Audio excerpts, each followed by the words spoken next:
Hi everyone, thank you for joining us. This is episode number 5 in the Masterclass community series, our regular Saturday 5 p.m. community events. We've got our inaugural members with us today. We do actually have two more members that have joined the community, but they're actually still doing their 2-day masterclass and the homework as prep to join the community. So they're not actually quite with us yet, but they will start joining us in the coming weeks, which will be great.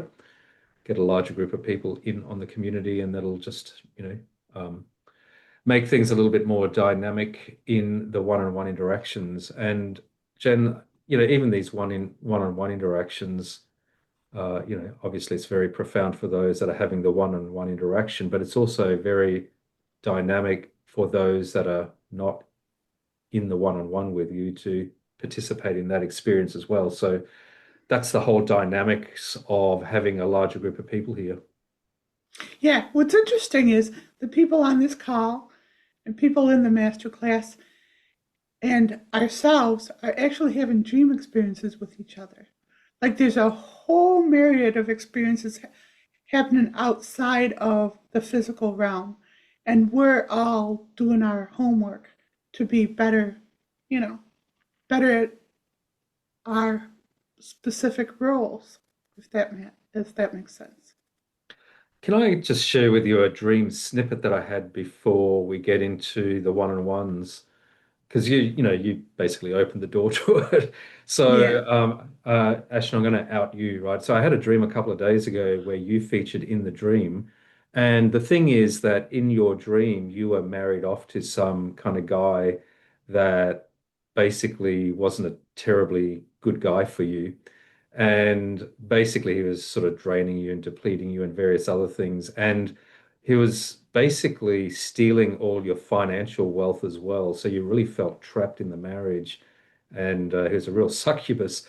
But anyway, basically, you were handing over all your financial abundance to him, supporting him, and you were desperately trying to get out of it. So in the dream, basically you were hugging me and Jen, just trying to hold on to us so that you weren't sort of sucked away to this other dude. So that's just an interesting example of how the energies of this group kind of get entwined in the dream state. So we might talk about that in Ashton's one-on-one later. Yeah. Yeah, but that's actually could be literal, from a past lifetime. And pay attention to like the people who are coming to us right now for help. That's indicative of that person who's coming to us for help. That's what's happening to them. And your reference symbol for that is Ashna. So I think Ashna has gotten all her providence back, hopefully, since then. But in case there's a little snippet there that, like a little string of some old lifetime hanging on, maybe we could help her figure out what that is. Hmm. Before we get into the one-on-ones, we're not going to do any promo song and dance. It's kind of not worth it at this point. So, but before we get into the one-on-ones, you had a poem that you wanted to read and share with the community. Right. So I'm like minding my own business, going to the bathroom in the middle of the night, and it brought up a poem that I had written for the Poetry for Life book, and they just had me tweak the words a little bit. And the poem was very personal when I had done this self-help group that I did way back 10 years ago. And it was called Commitment to Me. And so they brought that up to me and they had me change the words commitment to you. No, yeah. So anyways, it's about you being committed to you. So let me just read this if you don't mind. Thank you, Marvin. Commitment to you. Life itself is built on a lie. If you are born, you win. You lose when you die. It's more of a continuous cycle, you see. You ebb, you flow, you win, you concede. You wax, you wane, you rise, you fall. You're both summer and winter, both infinite and small. You're everything to everyone, yet nothing at all. You're one grain of sand or drop in the ocean blue. You can uplift the whole planet. But what happens to you? You disappear in the love you give out to the world, a lost starving child, an overlooked pearl. With the kindest of strangers, this pattern must end. Love is the whole spectrum, not just a means to the end. It's not giving love to others yet holding it at bay, or sidestepping kindness as you give it away. It's not putting off happiness one moment or a day, but embracing life now in the spirit of play. It's stirring the myriad of what you'll allow, having the richness of living complete you somehow. The details are fuzzy on how this can be, yet I know it begins with this masterclass degree.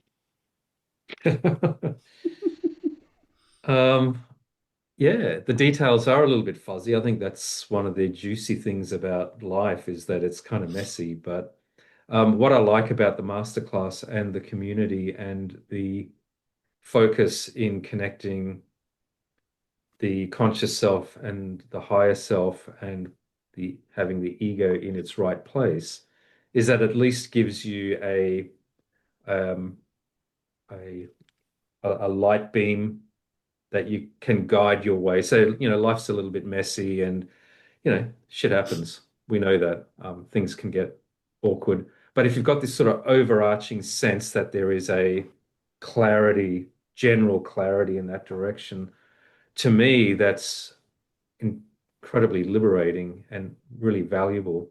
And I really feel sorry for those that have not yet found that clarity. Yeah, and what I like about the masterclass is that this dynamic group of people realize that their lives are not happening in a vacuum. So instead of looking at current events and thinking, oh my gosh, it's overwhelming, it's like a huge puzzle. And we can all figure out our piece and how, these current events are happening to everyone. And if we work on ourselves and what the triggers are from current events, we can basically unravel all the trauma that all 8 billion people and all atoms of life are experiencing from current events. For example, um, we just discovered some homework to give to Ashna. Now, Ashna being Hindu and working from that vantage point, we just discovered some homework to give to her and a side thing where she can use the SFT protocols between the gods that are entrenched in her culture that may be working against each other or working against the upliftment of individuals. Like there's a PB&J protocol where you disconnect two things from each other. So we gave her two gods to disconnect from each other. So it's really exciting. We can talk about that more when Ashna is featured if you want. Hmm. Let's get into the one-on-ones. We've got our regular crowd, so we'll just cycle through and catch up on homework and other things that have gone down in the week since we last met. Who do you want to start with?